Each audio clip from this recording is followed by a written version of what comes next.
Hey T-Waster, comment tu vas? Bon, aujourd'hui, je vais te parler de l'économie des box de CrossFit. Dans une précédente vidéo, je t'avais déjà dit pourquoi le CrossFit c'était cher. Et récemment, dans pas mal d'articles, on a pu lire qu'il y avait beaucoup de box qui fermaient. Et forcément, je me suis un petit peu intéressé à ce phénomène. Alors, si on faisait le point sur le pourquoi du comment les box de CrossFit ferment, on en parle dans la vidéo.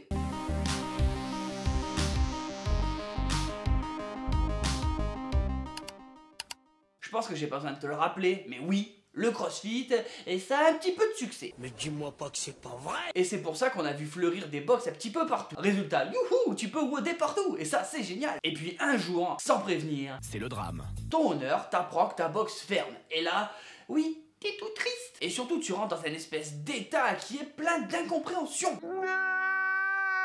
Pourquoi c'est arrivé? Pourquoi ma box ferme maintenant? Pourquoi la mienne? Mais en fait, en cherchant un peu, on va vite comprendre les raisons. Et c'est pour ça que je vais te donner quelques points pour commencer ta réflexion. Merci Jordan. Le premier point, mais pour moi le plus important, c'est surtout que le filon, il est un petit peu épuisé. C'est-à-dire? Oui, surfer sur un effet de mode, c'est logique et ça peut être une bonne idée. Mais au bout d'un moment, ça a ses limites. Surtout si tu fais ça que pour la thune. Là, c'est encore plus flagrant. Les gens, ils sont pas cons, tu sais, et ils vont vite voir ce qui t'intéresse. Et si tu penses qu'au pognon... Et la communauté que tu vas créer, elle va exploser encore plus vite que tu le crois. Pourquoi ça? Parce qu'un mec qui s'intéresse qu'à l'argent, il va pas faire les aménagements nécessaires au bon confort de ses adhérents. Il va faire tout le temps le minimum, il va pas évoluer, et au bout d'un moment, on va se lasser. Et ça va se payer super rapidement. N'oublie pas, comme je te l'avais dit dans la vidéo, une box, ça coûte cher à faire tourner. Et en particulier avec la concurrence qu'il y a aujourd'hui, il faut rien laisser au hasard. Ouais, c'est pas faux. Le point qui a spécifié aussi dans ce genre de box, c'est que généralement le owner, il y va bien sur le prix des abonnements. Et on s'attend à un service de fifou pour ce tarif là, alors qu'en fait non. Et c'est tout là le problème. Voilà, c'était la première raison. La deuxième, c'est quand le gérant de la box, il fait tout l'inverse. T'as déjà dû l'entendre quelque part, mais quoi qu'il en soit, que tu sois d'un extrême ou à un autre, c'est de la poudre de perlimpinpin. dans ce deuxième exemple, effectivement, ton honneur, il va se préoccuper à fond de ses adhérents. C'est un passionné et ça se voit. Mais il a oublié un truc important. Et oui, c'est aussi son business. Faire ce qu'on aime dans la vie, c'est génial. Et je suis bien placé pour le dire, parce que c'est ce que je vis au quotidien. Mais si tu te bases que sur ça, tu vas oublier un point essentiel, la rentabilité. C'est bien d'offrir le maximum à tes abonnés, mais si à côté de ça, t'as pas de vie parce que t'as des horaires de bâtard, ou alors que tu te prends pas de salaire, au bout d'un moment, et normalement assez court, ça va coincer. Il faut savoir faire la part des choses. Un honneur, ça doit être un leader. Ça peut aussi être un athlète, mais c'est pas ça qui va faire vivre sa boxe. Et breaking news, savoir cleaner une barre à 150 kg, et c'est pas ça qui te donne à manger. C'est d'ailleurs même l'inverse. Tu vas grave avoir envie de bouffer. Non, Bélix, pas toi, tu es tombé dedans quand tu étais petit. Il y a quand même un truc que je veux faire remarquer. Savoir gérer son business et gagner de l'argent, c'est pas une honte. Parce que quand on entend certaines personnes te dire que oui, dès que tu gagnes de l'argent, t'es genre une mauvaise personne parce que t'arnaques quelqu'un au bout d'un moment, franchement c'est relou. C'est pas une honte de se bouger le cul et de réussir à faire quelque chose. Genre c'est interdit de réussir, tu dois être un bouseux toute ta vie. Non, je suis pas d'accord. Si t'as une bonne idée, si t'as les bonnes relations, si tu fais un truc bien, que tu gagnes de l'argent, c'est normal. Mais pour réussir jusqu'au bout, forcément, il faut que t'évites de te perdre en chemin. Ça serait peut-être le moment d'avoir le sens des priorités. Et du coup, en renversant le problème, de te retrouver dans la catégorie numéro 1 que j'ai dit juste avant. Est-ce que t'as bien compris? Troisième point qui concerne surtout le coaching, croire que le CrossFit, c'est uniquement de la compétition. Parce que ça, c'est quand même la base et il faut être au courant, en particulier pour ceux qui ont envie de passer le level 1 et de devenir coach sportif dans des box. Si tu penses que quand tu auras ton diplôme, tu vas former le prochain Matt Fraser ou la prochaine Camille Leblanc-Bazinet, c'est pas dans le coaching de CrossFit que tu dois te spécialiser, mais dans la prépa physique. C'est pas du tout pareil. Faut que tu sois au courant qu'être un coach de CrossFit, c'est surtout apprendre à des débutants à faire des bons air squats. Ou alors à montrer que tu peux réussir à faire 10 tractions de suite sans trop de problèmes.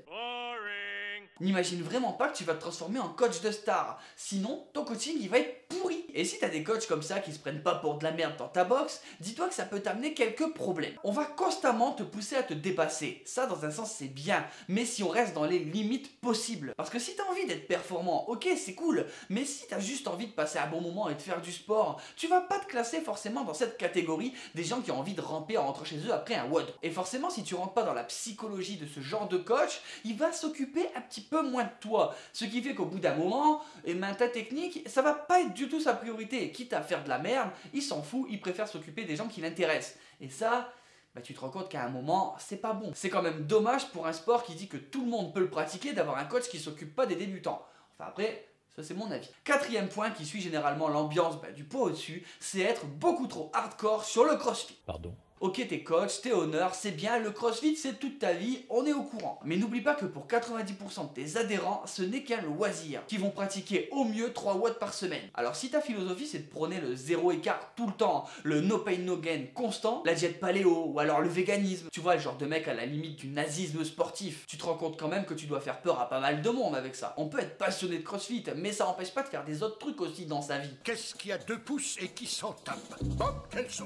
Et donc si tu fais flipper tes adhérents, forcément ils ont pas super envie de rester dans ta box. Et une box sans adhérents, on va pas dire que c'est super rentable, à part si t'as envie de te faire un garage gym modèle géant. Après attention, je suis pas là pour dénoncer la pratique de toutes les box. Je te donne juste quelques idées, quelques réflexions sur le fait de pourquoi certaines box de CrossFit peuvent fermer. Parce que le CrossFit, on est tous d'accord pour dire que c'est une activité fun, mais ça reste aussi une entreprise pour ceux qui les gèrent, et donc ça doit être rentable. Et dans cette idée, il y a rien de simple. Faut que tu saches qu'être un entrepreneur, c'est toujours faire un petit jeu d'équilibriste entre tes obligations, tes charges, tes adhérents, mais aussi la pérennité de ton activité. Et justement, cette recherche de pérennité, elle va t'amener à faire pas mal d'évolutions, autant au niveau du matos que du remplacement des consommables. Donc voilà, cette vidéo, c'était un petit peu l'occasion de faire le point sur ce qui peut causer la mort d'une box. Et forcément, tu te doutes que je vais te poser une question. Est-ce que toi, de près, de loin, ou alors une connaissance, a vécu la fermeture d'une box? Quels en étaient les motifs? Donc tu peux le dire en commentaire, comme ça, on pourra en parler. Voilà, je t'avais dit que je voulais un petit peu diversifier mes vidéos. Aujourd'hui, je voulais parler un petit peu d'économie, du coup, avec la question de rentabilité. J'espère que ça te plaît, tu peux le dire en commentaire. En attendant, la vidéo, elle est terminée. Si t'es pas allé, laisse un pouce bleu, abonne-toi. Si tu veux rejoindre la team et voir un petit peu plus de l'envers du décor, n'hésite pas à me rejoindre sur Instagram et Facebook. Si tu veux soutenir les projets, n'hésite pas, il y a le store, le lien il est en description. Et nous on se retrouve chaque mardi et vendredi pour une prochaine vidéo. Ciao, ciao!